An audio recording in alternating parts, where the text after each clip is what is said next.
actually come from Scotland, and there's no shortage of rain in Scotland, no shortage of water there either, which is one of the reasons why I left. 300 days of rain a year is not really very attractive. But, you know, that was a pretty technical description of my background. It didn't really explain many of my hobbies. And so I really love skiing, so I love the mountains, and particularly in Utah. And I'm also an avid fly fisherman.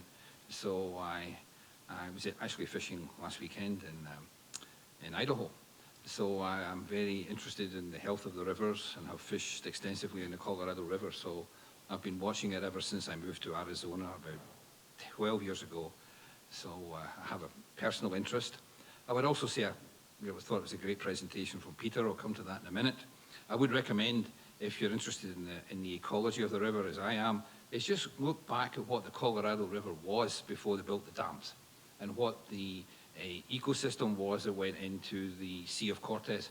It's actually quite mind-blowing to see what damage the damming of the river actually did, and what an intricate and elaborate ecosystem was there before. So it's interesting to look at it. Obviously, it can be reversed overnight, particularly with the water shortages that we have. So they've wheeled me out for these presentations because I'm a Scottish CFO.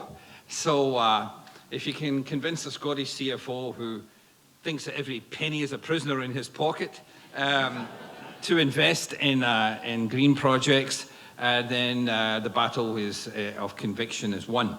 And certainly it's not, as my background will tell you, it's not a difficult task to convince me. They often have me speaking at these meetings, whether it's on energy or water, this time following some individual who is a great speaker with multiple PhDs and a certified genius. And so today is no difference. Peter, the last guy I was following, had 6 PhDs. And this is a much politer audience, because after the 6 PhD guy finished, half the audience walked away. So at least you guys are staying in your seats. So I had a great takeaway from your presentation, and that was basically the chart of the last, 60 or 70 years on the Colorado River, where we see the consumption of water going up and the supply staying basically the same, along like 15 trillion or whatever it was a year. So that is the story. Demand has increased, supply is basically the same, which makes one question, really, what is a drought? If supply is the same, it's basically the uses that is the issue. So I will show you practical things that an entertainment company, a gaming company is doing to reduce our consumption of water, why it is important to us, why we're involved in the community, our partners, and our employees in making that happen. So let me see if I can move forward. Yes. So we are one of the largest gaming companies in the world, with over 40 different establishments. Many of you know our names. Our flagship name obviously is Caesars, as you can tell, but we also run Harrah's, Horseshoe. I noticed that there was a pickup in a hotel here, or a casino called the Rio, so that's ours too.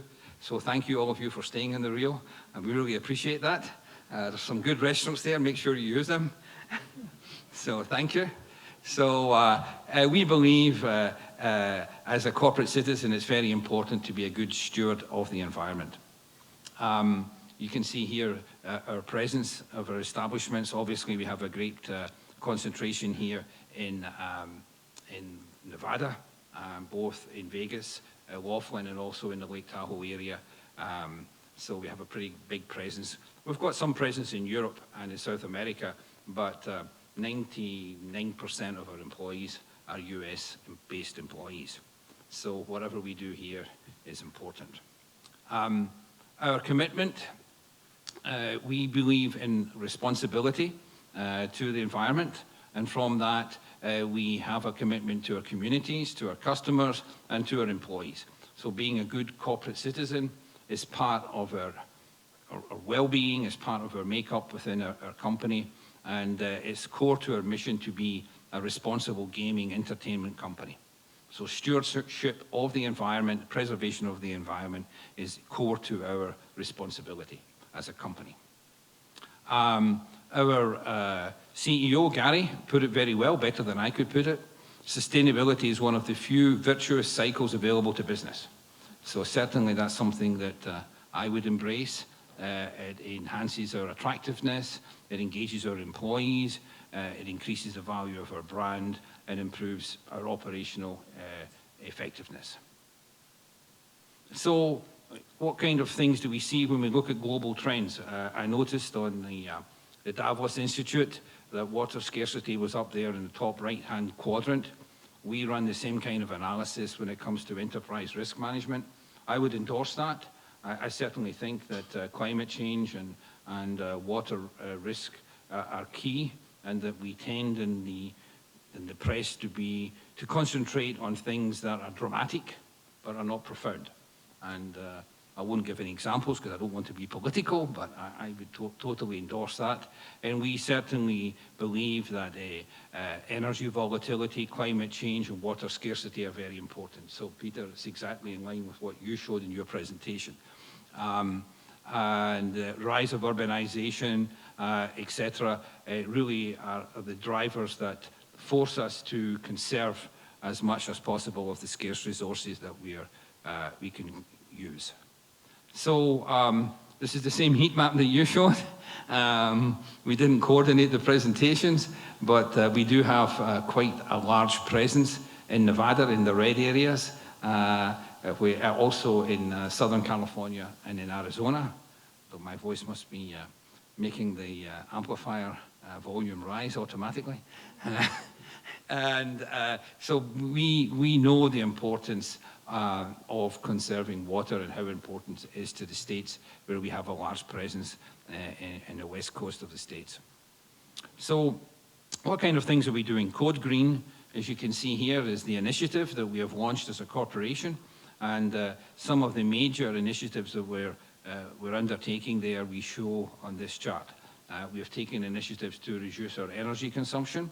We'll touch upon that later, through the use of green technologies, LED lights, high efficient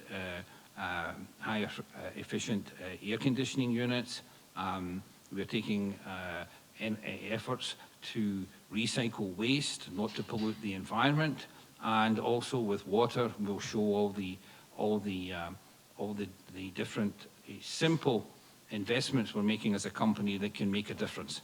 And all this reduces our carbon footprint.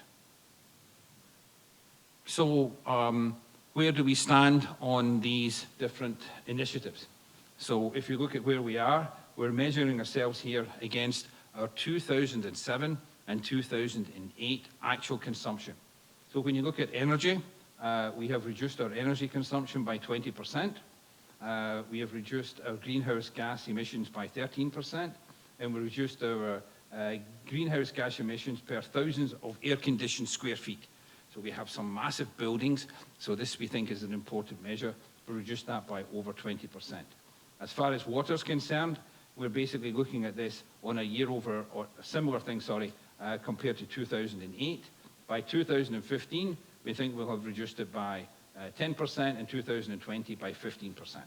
So we're taking strong measures in reducing water consumption, and I will give you further illustration of that in some later charts. As far as waste is concerned, we're looking at this on a year-over-year basis. We're at 35% reduction, and then for real estate, a lead efficiency, which is energy efficiency. We have one of our experts here, Mr. Eric Dominguez, who's piloting that project. We'll be on a panel later on in this seminar. We are 100% lead efficient for our new buildings. And so that's another major initiative. Just to dwindle on that a little bit, I think I'm totally convinced from my previous background that many buildings, especially our buildings, were built at a time of plentiful energy and are very inefficient.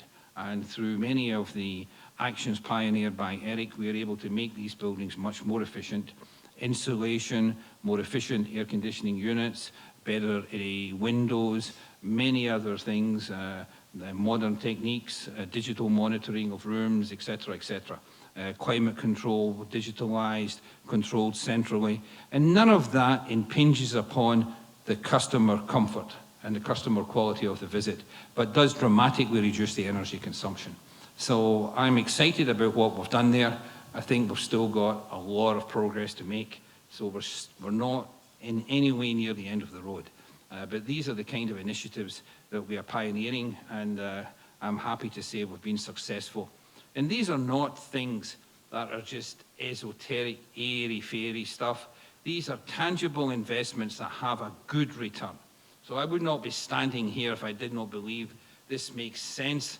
I mean, I am responsible for the finances in the company. I'm not here to promote some green power revolution.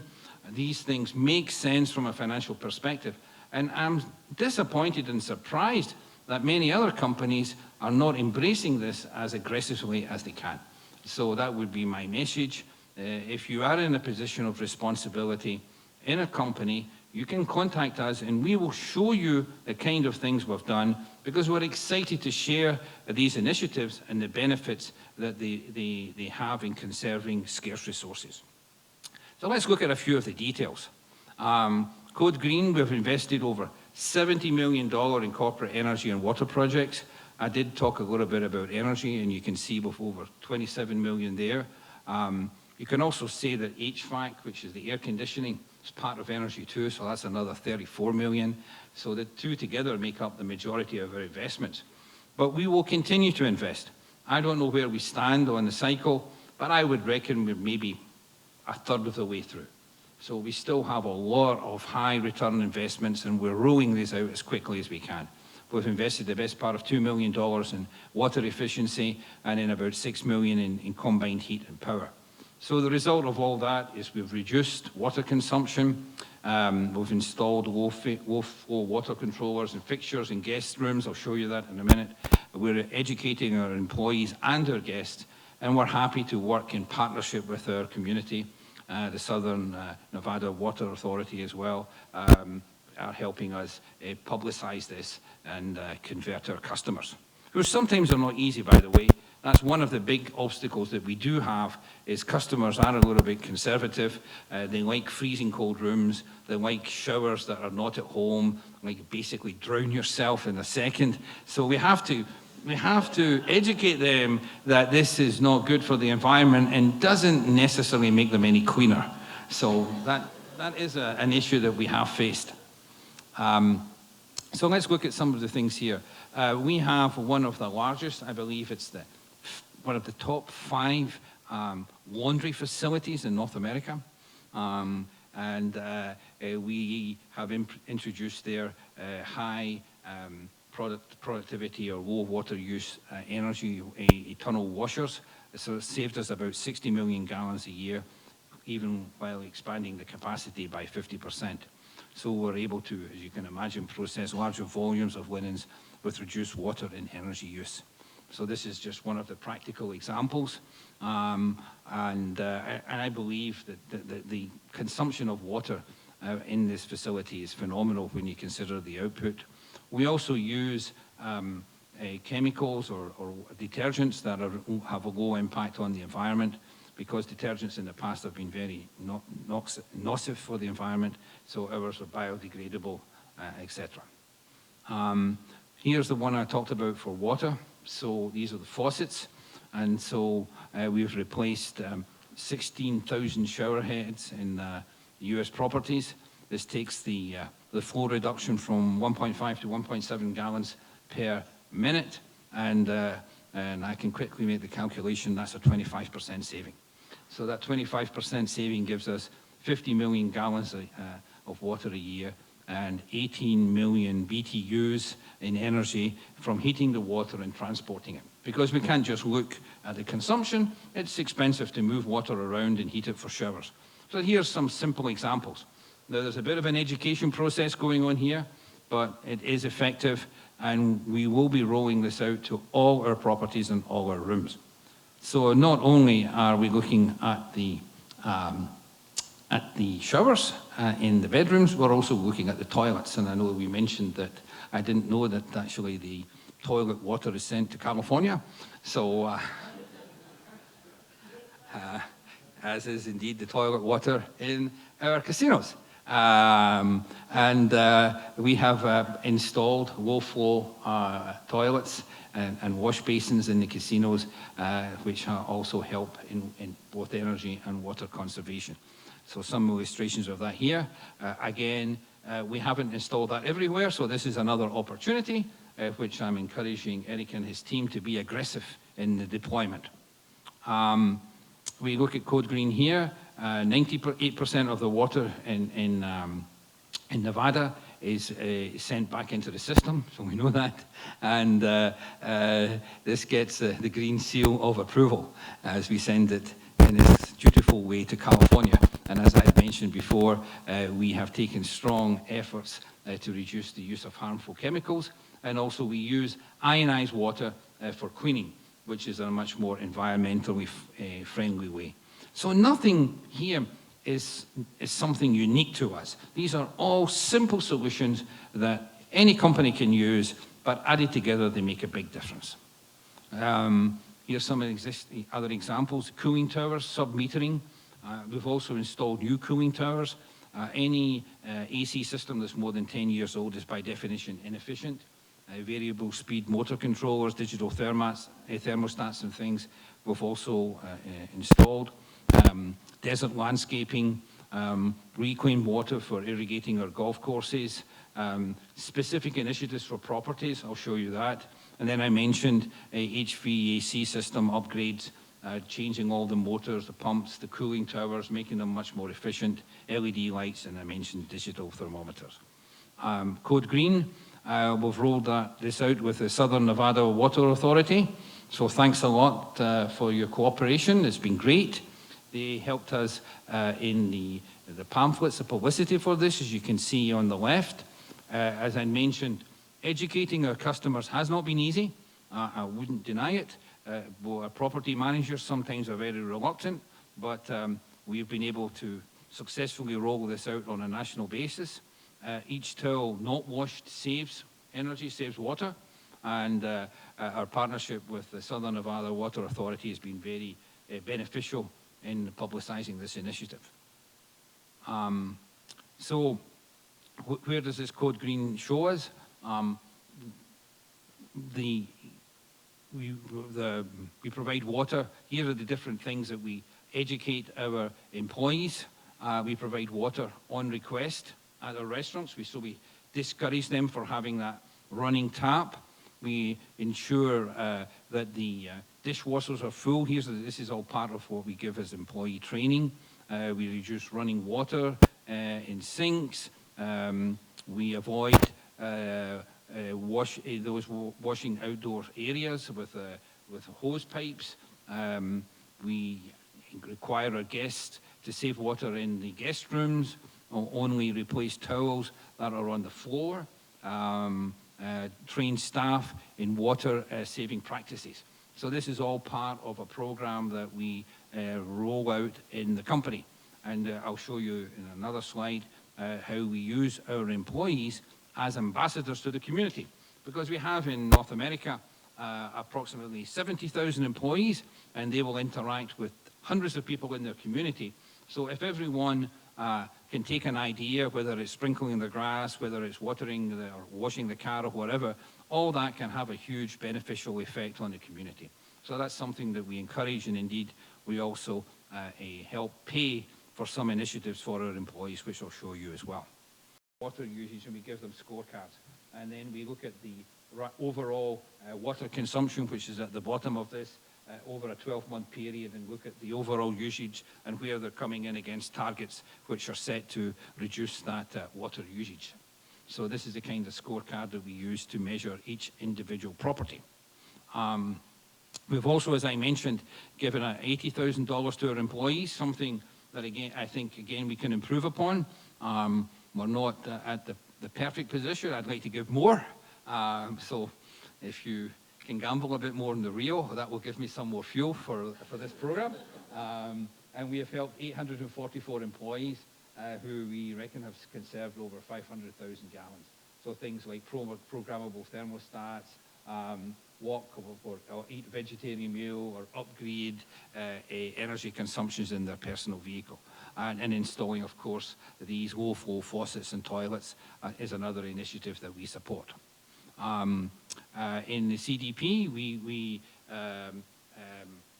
are advocates of this. and we believe that this is a very useful initiative. We support it. We support the CDP Water, and I think we were the first, maybe still now the only gaming company, but we don't want to be the only one. We invite our competition to join this initiative as well, because we think it is a very positive initiative which encourages the conservation of water, that scarce resource that we're talking about at this seminar. We'll look here at water conservation and partnership. We run this program called the World Series of Poker, and the World Series of Poker has been a partner with One Drop, and we raised over $5 million.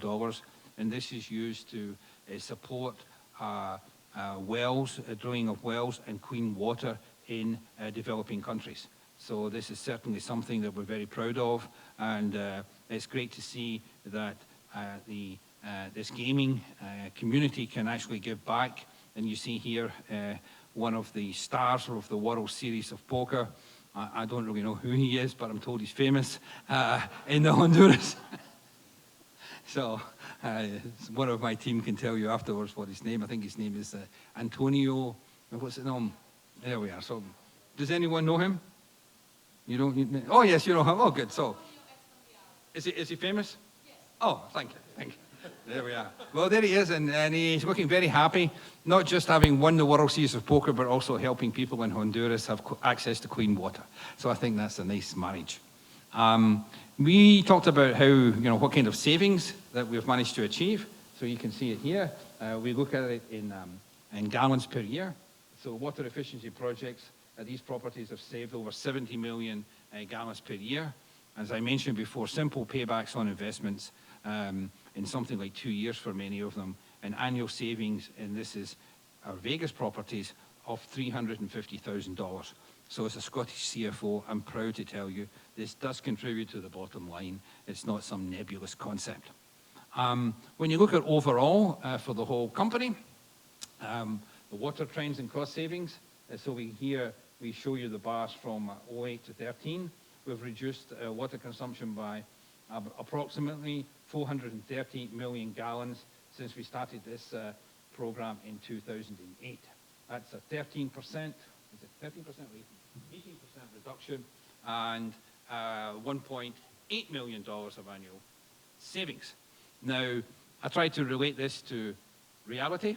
So I said, what does that really mean? How much water does that? So we calculated that that is equivalent of 100 times all the water that's been used in every ice bucket challenge to date. Because I don't know about you, but every time you turn on the television, you see another ice bucket challenge. So we have saved 100 times that in annual consumption. So I think we're doing our bit, but it's not just the savings, it's also not in water, but it also helps the bottom line. So it being a good corporate steward. And it also gives us, I think, as Peter showed in his presentation, the big risk of water scarcity. It gives us some hedge against that, because we're not dependent upon water. We're less and less dependent upon water every year. So if we start to see a big increase in that cost, then taking these measures will save us in the future as well. And this is the last chart. So I think we certainly do work in partnership